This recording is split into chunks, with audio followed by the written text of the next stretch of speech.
Today, you're going to be ringing the bell? Well, we're going to be ringing the bell at the NASDAQ, talking about all five. But the biggest thing is we got into crypto because we didn't have a choice, right? We were debanked by every major banking institution. The people that 2 weeks before we were debanked, we could have called and gotten a loan in 5 seconds.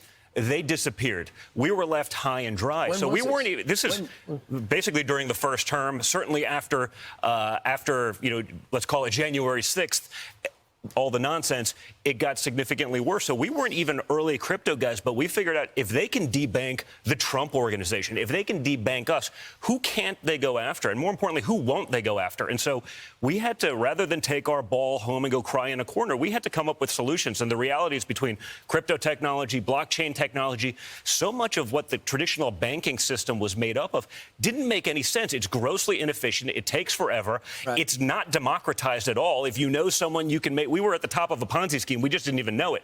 For regular people, it didn't make any sense. So we partnered up with Zach and so many of the greatest guys in the space to really get people to understand what crypto is. And to me, it is absolutely the future of banking. So what we're doing with World Liberty Financial, I think is going to shake up the entire banking system. It is literally the future of finance. And I know it's going to be exciting. We had nowhere to go. Capital One stripped 300 bank accounts from me, 300 in the middle of the night. They sent us a letter after doing business for 20-something years. All your bank accounts for golf courses and condominium buildings and hotels, they're all gone in the middle of the night. I mean, how do you pay your taxes? How do you pay your employees?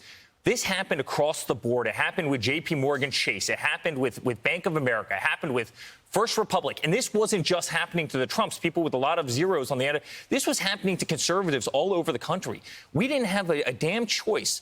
So before my father, won the election, before my father was in office, we started getting into cryptocurrency. The people in cryptocurrency were being debanked just like Trump was being debanked. Right. And you know what? It's become the fastest growing industry anywhere in the world. It's actually removed a lot of the power from the big banks who have weaponized their platforms against the American people, and I could not be more proud to be. I don't notice the fastest growing industry worldwide by far, bar none. Everybody in the world, if you look at the Middle East, if you look at all of Asia, if you look at all of South America, they're all running toward cryptocurrency. I mean, we have a financial system, Brian, that's broken. If you want to send a wire at 4:59 on a Friday afternoon, somebody's not going to get it until midday Monday. How is our banking system, 9 to 5, Monday through Friday, doesn't make any sense whatsoever. If you want to go get a loan, you want to go buy a house, the bank that you've banked with for 25 years will take 120 days to go through a Know Your Customer report to give you your own money, to be able to borrow against your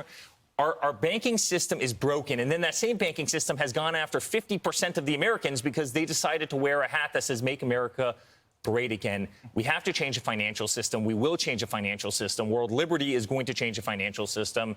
And honestly, I could not be more proud. And we started this company long before my father was elected, long before